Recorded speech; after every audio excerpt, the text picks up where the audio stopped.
So why you think this book has to be fake?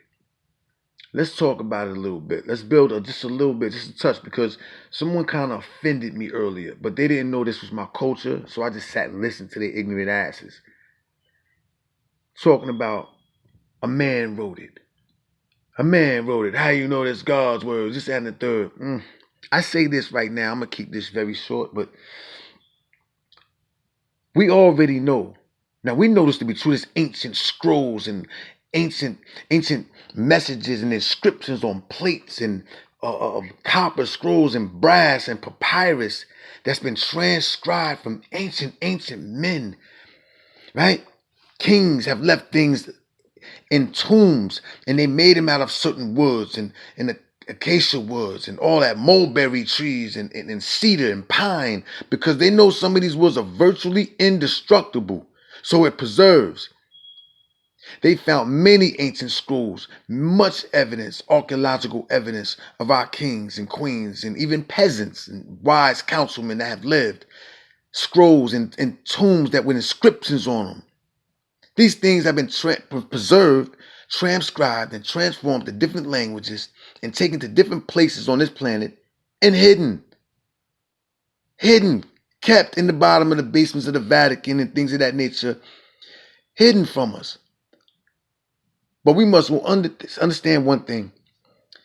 This divine wisdom right here is so powerful that it's lasted for multiple millennia. The truth must remain constant. So it still shines through. It will always be here. This is the most controversial book on the face of this planet. And most of the time it's controversial and people, manipulate the words. And it's so, it's mostly controversial because of that New Testament, that gospel, that Jesus Christ character.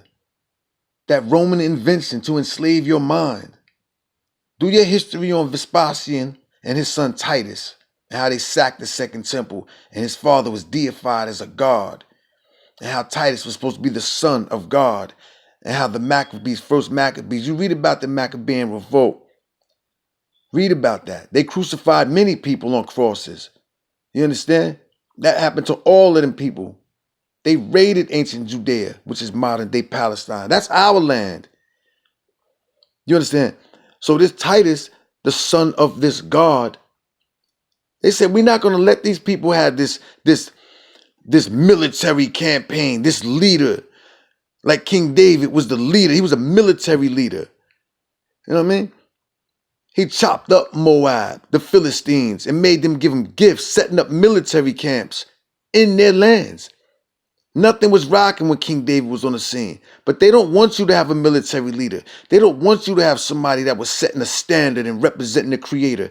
They wanted you to have a passive, turn the other cheek, pay the taxes to Caesar type of Messiah.